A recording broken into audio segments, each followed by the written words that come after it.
What's up everybody and welcome back to another game review. Today we'll be taking a look at Divinity Original Sin 2. This is a classic RPG through and through in every sense of the genre. You won't find an open world or real-time combat like many of the RPGs today, but instead a revitalized and modern experience of the older RPGs like Neverwinter, Baldur's Gate, and Dragon Age Origins. But before we begin, I want to say that I have not played the first game in the series and my opinions will be based on the second game alone. The game takes place over 1,000 years after the first, so it's not necessary to have played it, though of course you'll be missing out on some lore references and backstory, but nothing too major. With all that said, let's get into it. As always, I like to start things off by taking a look at the graphics and sound because whether you like it or not, it's what gives you the first impressions of the game. Graphically, things look very nice and modern. The character models and environment are highly detailed, and the special effects from casting spells and skills are top-notch. The game also features a pretty nice physics engine which does have a purpose behind it other than making your cloth armor flow nicely as you move. Original Sin 2 features a very interactable world where you can move and destroy objects and apply a variety of effects to them. This extends into combat as well, which we'll talk about later. Musically, the background tracks are very well done. It gives off the classic RPG sound and is sure to invoke nostalgia in many people. It creates a great fantasy atmosphere when you're freely exploring, but when combat rolls around, it fades into something much more appropriate. During character creation, you can also select one of 4 origin instruments which will take the lead in background music during combat and other parts of your adventure. That's pretty neat. The most important part of any RPG is the storytelling experience, and although Original Sin 2 isn't an open world RPG, the way you build relationships with characters and the way the dialogue is done is very open and free. It all begins in the character selection screen with 5 different races you can choose from.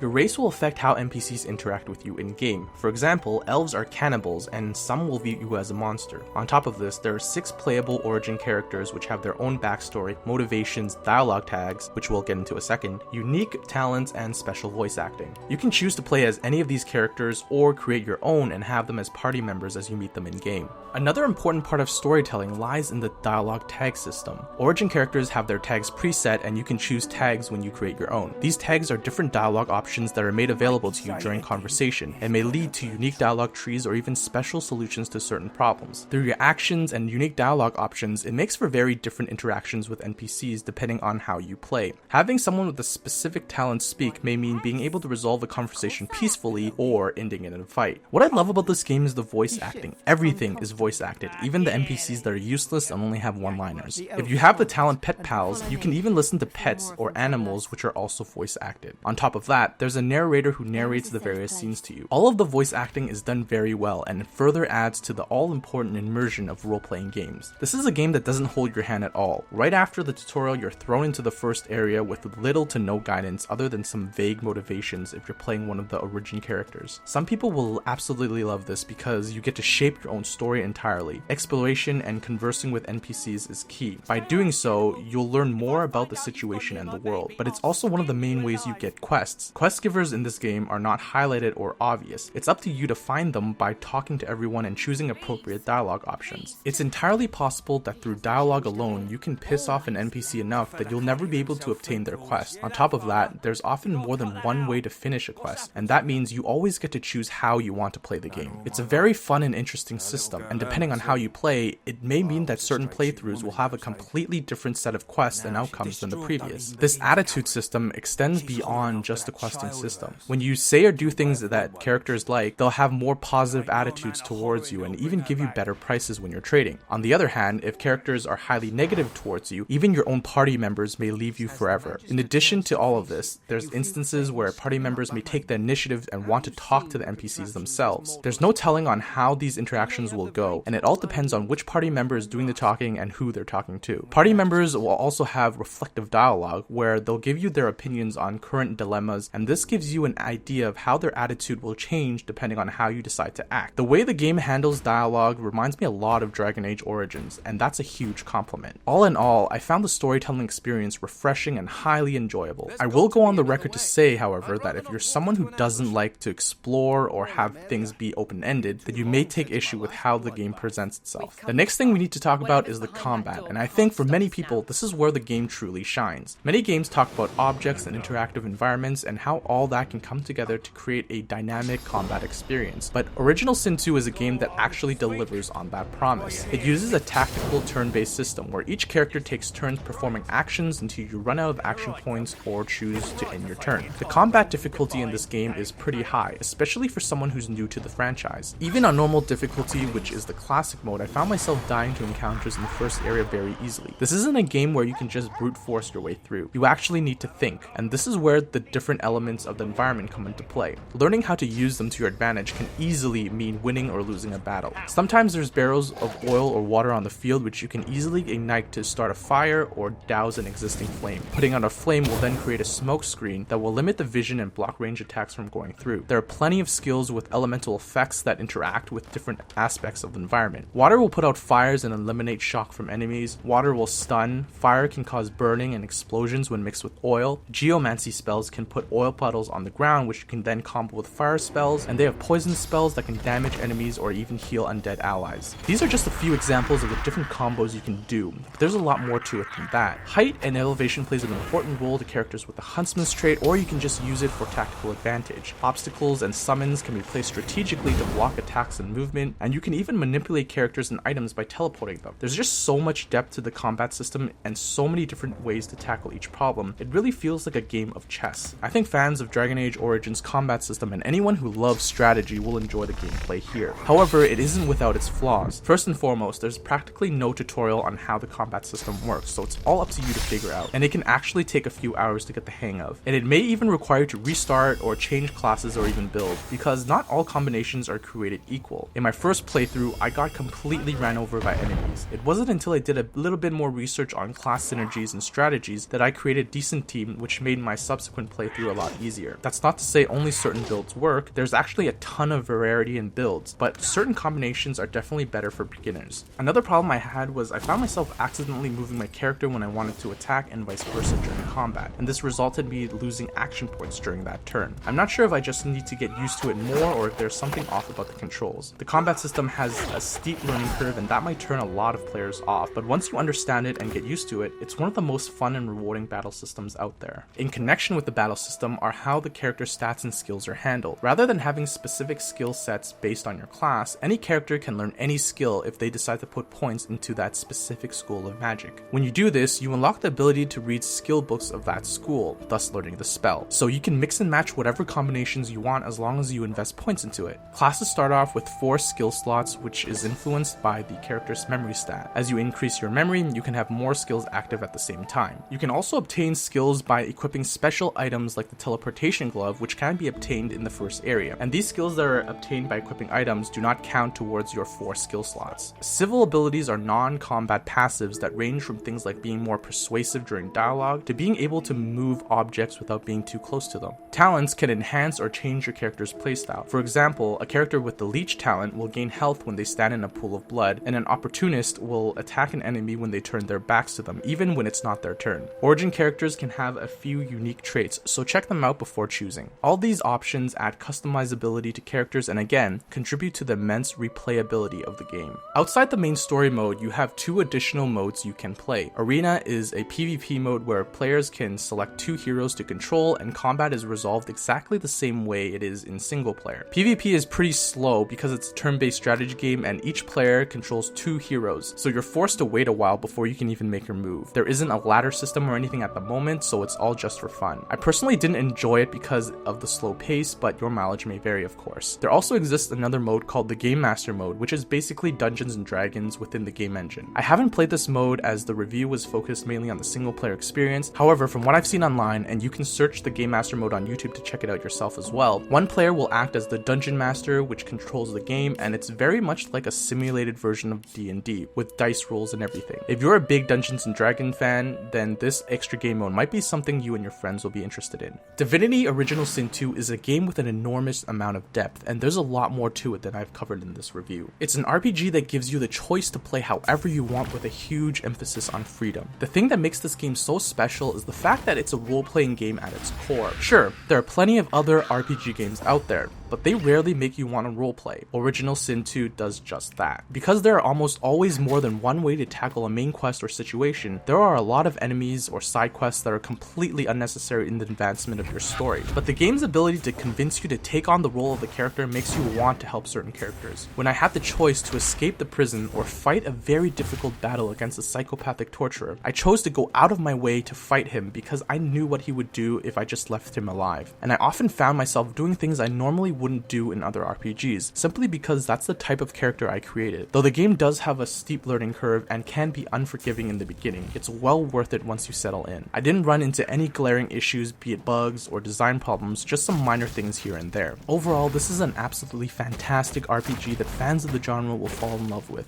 Through Lorian's game design philosophy, the game innately has enormous replayability, but the developers also decided to put in mod support as well, which means that player-created custom campaigns and such will be a likely, if not inevitable, possibility in the future. For those reasons, I expect the game to have a very long lifespan. If all the reasons above haven't convinced you, this game also supports online multiplayer and LAN play, which is pretty uncommon for RPGs. Just imagine a LAN weekend with friends where you all can start a new character and go through the game together. It's clear that Lorian Studios' core philosophy of gameplay choice in their design extends well into the game client itself. So who would I recommend this game to? Any RPG fan who loves exploration and freedom of choice. If you're someone who's into tactical combat, I don't think there's a game that does it better than this in the RPG genre. However, if you're someone who wants an open world experience, or dislikes turn-based combat, or gets frustrated easily from a challenge, then this isn't the game you're looking for. Divinity Original Sin 2 is an RPG that delivers on everything an RPG fan would want, and it's a game that I can see myself playing years down the line. Thank you guys so much for watching, and I hope you enjoyed the review. If you liked the video, please consider subscribing for more gaming content. You can also follow me on Twitter for updates, gaming news, and I also post game deals occasionally. That's all from me, and I'll catch you guys in the next one.